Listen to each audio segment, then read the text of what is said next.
line around that time. You know, my people were in talks with his camp, and last minute they said, you know what, they're not gonna fight. They don't wanna fight me right now. So they'll fight someone. So they went to fight somebody that was a weight, the next weight down. Yeah. This is someone I knew. I think Oscar Negrit or something. This guy who I sparred him before at Leo Santa Cruz's gym. Yeah. You know, he was in Leo Santa Cruz's camp. You know, so he went to fight Oscar Negrit, who is a bantamweight or super flyweight, something like that, and beat the guy. And yeah, so already they know me. People. The reason I ask is that I've been monitoring what people are saying, and some of the critics say they don't think you're up to that level yet.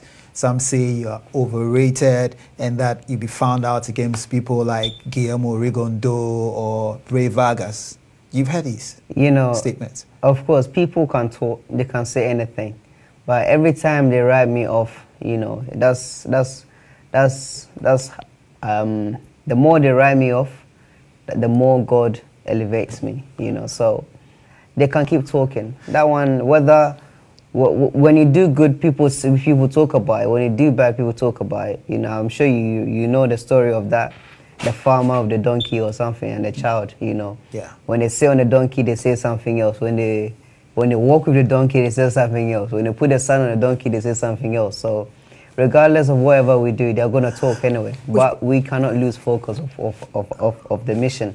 Just have to keep tunnel vision focus, do what we have to do, and make sure that we achieve what we are set out to achieve. You're still very young. I reminded you a few years ago, I said, who is this kid? Speaks well, you know, he's full of ambition. But what really motivates you? I really believe that within myself, I believe that it's God that has brought me this far. And he's the one that's directing my path, you know. And, you know, the people, the love for the people is also, you know, plays a huge role, you know, because sometimes I don't see myself as the best boxer out there that people think I am. I see myself, you know, I don't see within myself. Someone can see and just think that, I don't know, they even want to touch you to see if you're real. Yeah, because I've been asking, where does the power come from? People want to hold you to see if you're real. And I'm like, wow. So this is how people really actually feel about me and things like that. You know, how are you handling that? Because now you're a star. The biggest name in local boxing now, the biggest name internationally for Ghana in terms of boxing. How are you handling the fame and the attention that comes with this? I don't know. I'm quite calm, really. I've always been like, yeah, it's cool. I mean, the attention and everything. But it's not something that goes to my head or anything. In a way, I'm always laid back, you know, if it makes sense in a way. I just think that but it surely must be hard keeping your feet grounded. The young guy, handsome guy, superstar boxer now. I think the only difficult thing is that I can't wear slippers and just walking about. You get recognized. You know, so I have to like you know, really just like everything I have to do. I have to make sure that, you know, it has to be in an appropriate way. When you're not boxing, when you're not in the gym, typically, what do you do? How's a typical day like for you? I like to spend time with my family. You know, that's why always you see a lot of people around me. Yeah. You know, I mean, when I'm around a lot of people, it makes me happy. You know, it keeps me that sort of like, yeah, you know, at least it takes your mind off a little bit of, you know, the stress and everything that comes with it. Like I said, that's what my father is there, you know. Yeah. Like he takes away all the stress and everything. So all I have to do is just focus on what we have to do. When it's time for us to train, we all know what we have to do. So we go out there and just get it done.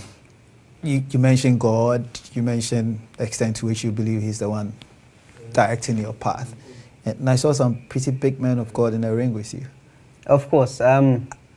What role do they play? Are these people that you pray with, or who advise you? What specific role do they play? You know, I have people that advise me, and I have mentors. You know, and I mean, I have to. You know, one of my mentors is this gentleman, Professor Gaga Kuma of Dominion University. I mean, he's a great guy, and I mean, my father is my backbone. He's my everything. You know, in all things, I consult my father. You know. So yeah, my you father. know, I'm smiling. You know, Somebody asked you, religion and boxing. Boxing is supposed to be violent. Let me tell you a story. I remember I met Bishop Jakes one time. TD Jakes. Yeah, and he was like, young man, you're a boxer? And then he was like, well, you're so small. And then he was like, well, when you're going to have a fight, well, I can't pray for you to go and knock somewhere, go and knock your fellow man out, your fellow brother out. But look, That's true. I mean, praying to go beat out somebody. You know, it's not, it's a sport, you know. You have to see the other side of it. It's a sport. It brings people together. Yeah. So what do you tell God? Help me beat this guy out. I tell God that, please, Lord, help me knock this guy out, but don't let him get brain damage. I mean, it's great. I mean, the person too has family. Yeah. I don't wish evil for anyone or anything. You know, anything that is too much brutal. I just say, you know what, please let me win this fight. You know, so that I can continue to praise your name, so that, you know, because people will recognize the work that you're doing in me. You understand? Don't worry. David prayed before he knocked out Goliath. Exactly, and then I pray that, you know, you shouldn't let them get hurt. You should protect all of us that are fighting, so that afterwards we can all return to our families. You know. Before we go, the ARS anthem that you guys sing, I don't know the words. But you know, once the fight ends, you and your supporters just break out singing your anthem. You know, that anthem is a very strong anthem. It's a spiritual anthem, and you don't sing it anyhow. Oh, so you can't share it with me tonight? You know, I can. Well, I can. There's no problem. You have the floor. You know, and before I go, I just want to say a big thank you to the Apostles Revelation Society. Yeah. You know, they've been a great support, and I mean, in all things, you know, they always pray for me, and also the whole of Ghana. Yeah. I mean, everyone prays for me. Yeah. I'm like, I just feel very, you know, privileged and blessed, you know, to have the support. You have to give me the anthem.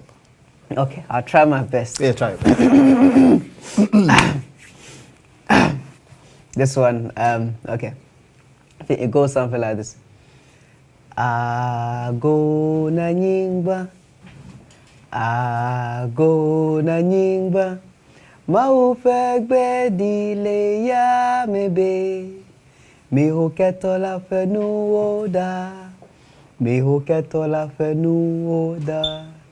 jito hoefe fiadu fela nusianu nazidodi, jito hoefe fiadu fela nusianu nazidodi. You know, you sing it 3 times.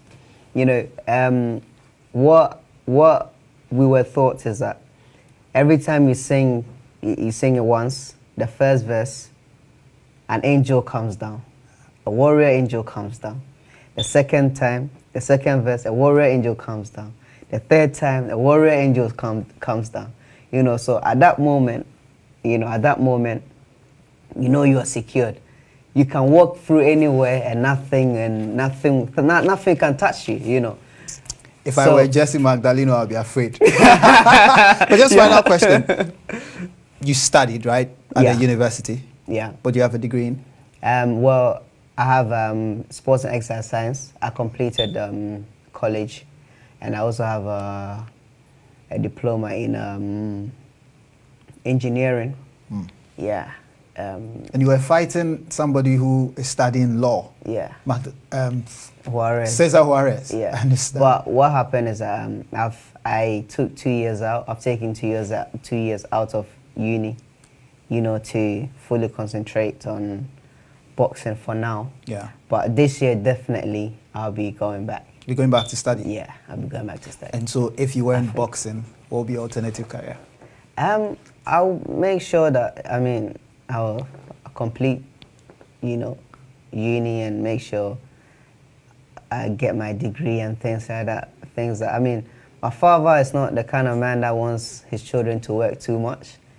He believes that all his children have to do one sport in addition to school, you know, because when you're young, you get into also craziness. Yeah. You know, so doing a sports and going to school at the same time, ultimately, it kind of like occupies you. Yeah. You know, so yeah, if I wasn't boxing, I think probably be, you know, just full-time studying, and probably, I don't know. You have to ask my father what are we doing. Maybe an engineer after the boxing. If I wasn't doing any sports, I'll ask for the education. It's a must. You know, it has to be done. Isaac Dogbe, thank you very much for being with us tonight. Congratulations, and we look forward to March 10th. Hopefully, Jesse will not chicken out. Magdaleno, he will take the fight. Who knows? Wherever it takes place in the US or here, yes, we'll be there to support you. Thank you, and thank you to all the viewers and the entire Ghana. You know, the sponsors and everyone that made this show happen. My father, my uncle Ellis Koshiga, John Marfo, Marwan Zakim, Kempinski Hotel, and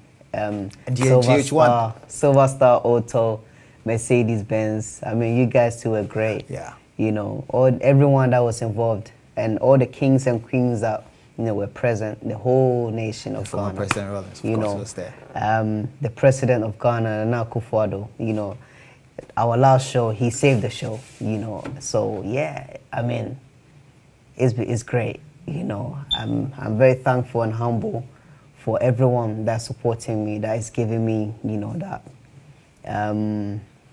leverage and giving me the boost and the pat on the back, you know, to carry on with the good job that we are doing. Hey, congrats. And Rising Stars Africa Promotions, man. Yeah, all the best. Thank you. Well, that was Isaac Dogbe. I'm going for a break. When I come back, we'll talk football, transfer window, and what's going to happen after the FA Cup draw, and then the Carabao Cup, which is coming up midweek. This is